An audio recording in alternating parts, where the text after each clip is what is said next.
Estimados estudiantes, vamos a trabajar esta semana estrategias para el cálculo de límites. Avanzando un poco, ¿cierto? Respecto de lo que habíamos trabajado la semana anterior, donde habíamos conocido algunas propiedades de los límites y calcular límites con evaluación directa. Vamos a ver ahora en este video y en la guía de esta semana cómo lo podemos hacer cuando tenemos límites que se indeterminan y que no podemos hacer cálculo directo, que no podemos hacer reemplazo directo. ¿Ya? Y existe un teorema que dice que si tenemos dos funciones que son iguales, ¿ya? Para todo número, excepto para aquel número, ¿cierto?, en que estamos buscando el límite,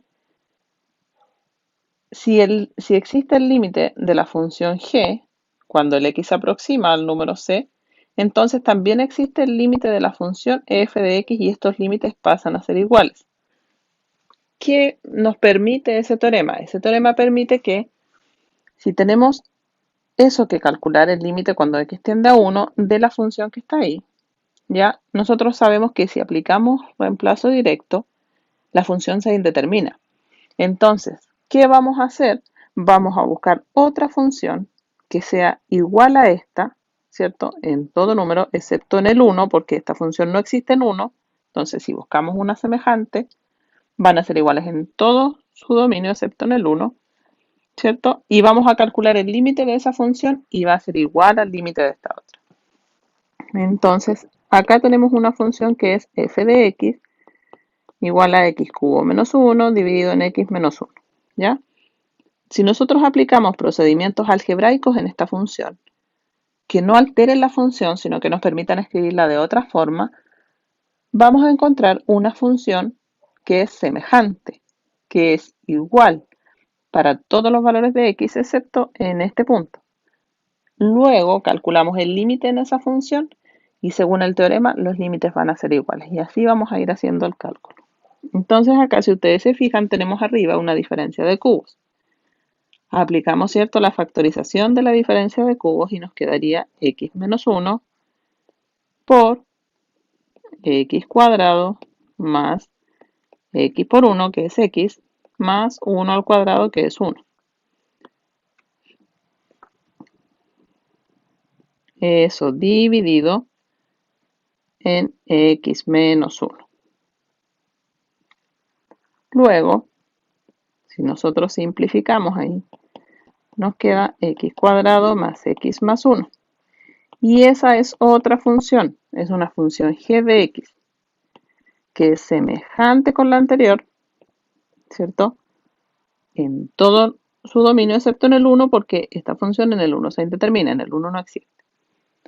Luego entonces calculamos el límite de la función g de x, y eso sería el límite cuando x tiende a 1 de la función g de x, ¿cierto? Lo podemos calcular haciendo reemplazo directo, que sería 1 al cuadrado más 1 más 1. Y eso es más 1, ahí, más 1, y eso sería 4. Y ahí estaría el límite. Por lo tanto, nosotros ahora podemos decir por teorema que ese límite es igual al límite, ¿cierto?, de la función que teníamos originalmente. Y ese límite es 4, ¿ya? A esto se le llama, más que nada, técnica de cancelación, que consiste en poder factorizar las expresiones algebraicas para poder obtener una similar, ¿cierto? Y así hacer cálculo directo del límite. Entonces vamos a usar la técnica de cancelación, que implica que eso lo podemos anotar como el límite cuando x tiende a menos 3. Si nosotros reemplazáramos el menos 3 acá, esto se indetermina. Por eso es que estamos buscando una estrategia que nos permita poder simplificar o escribir esta expresión de otra manera. El límite cuando x tiende a menos 3, ¿de quién? El numerador. ¿Cómo lo podemos factorizar? El denominador es x más 3, ¿cierto? Entonces, sabemos que arriba alguno va a tener que ser x más 3 para que esto tenga sentido. Dos números que sumados del 1 y multiplicados del menos 6. Y eso va a ser más 3 menos 2. Entonces, esto es el límite cuando x tiende a menos 3 ¿cierto? Y acá nosotros nos damos cuenta que eso lo podemos simplificar y nos quedaría el límite cuando x tiende a menos 3 de x menos 2. Y por las propiedades y teoremas trabajados anteriormente, nosotros sabemos, ¿cierto?, que esto lo podemos hacer con reemplazo directo, con sustitución directa, y sería menos 3, menos 2, y eso es menos 5. Ahí estamos calculando límites cuando se indetermina, es decir, tenemos que aplicar procedimientos algebraicos para poder cancelar términos. Esa es una estrategia. Veamos otra estrategia, que se llama técnica de racionalización. Hasta el año pasado nosotros, ¿cierto?, trabajábamos haciendo racionalización cuando el denominador tenía una raíz, ¿verdad? Y consiste en que nosotros multiplicábamos numerador y denominador por el mismo término y era el conjugado del denominador. Ahora bien, como se indetermina en el denominador, nosotros queremos escribir una expresión que sea semejante. Entonces vamos a racionalizar por el conjugado del numerador. En este caso, esto se escribe como límite cuando x tiende a 0 de ¿quién? Arriba es x más 1 menos 1, en el denominador es x.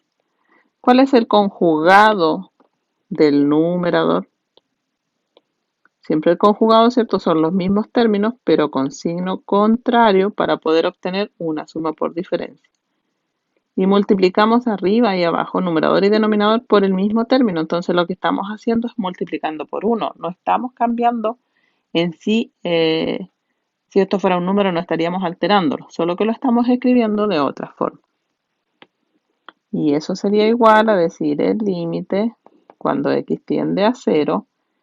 Arriba nos quedaría x más 1 al cuadrado, porque es una suma por diferencia, menos 1 al cuadrado. Y en el denominador es x por la raíz de x más 1 más 1. Eso va a ser el límite cuando x tiende a 0 de, ustedes saben que si tenemos una raíz y está elevada al cuadrado, eso nos permite sacar la raíz, menos 1. X raíz de x más 1 más 1. Si ustedes observan, el más 1 y el menos 1, ¿cierto? Se anulan y tenemos x arriba y x en el denominador, por lo tanto se van a simplificar. Y nos quedaría el límite cuando x tiende a 0 de 1 dividido en raíz de x más 1 y eso más 1. Ahora ya no se indetermina nuestra función, por lo tanto nosotros podemos calcular el límite, ¿cierto?, haciendo sustitución o reemplazo directo. Y eso sería igual a 1 dividido en la raíz de 0 más 1 más 1. Es decir, 1, 0 más 1 es 1, la raíz de 1 es 1, 1 más 1. Por lo tanto, el resultado sería 1 medio. Ahí tenemos, ¿cierto?, nuestra técnica de racionalización. Como se dieron cuenta entonces, y como yo se los había adelantado el otro día, durante las clases, vamos ahora esta semana a trabajar en el cálculo de límites, pero cuando tenemos indeterminación. Y vamos a aplicar la técnica de cancelación y la técnica de racionalización. La técnica de cancelación consiste en poder factorizar la expresión y reducir términos, y la técnica de racionalización consiste en multiplicar, ¿cierto?, todo por el conjugado del numerador para obtener una expresión semejante y así poder obtener el límite haciendo reemplazo directo. Nos vemos durante la semana entonces para resolver las consultas y comenzamos también el trabajo de la guía.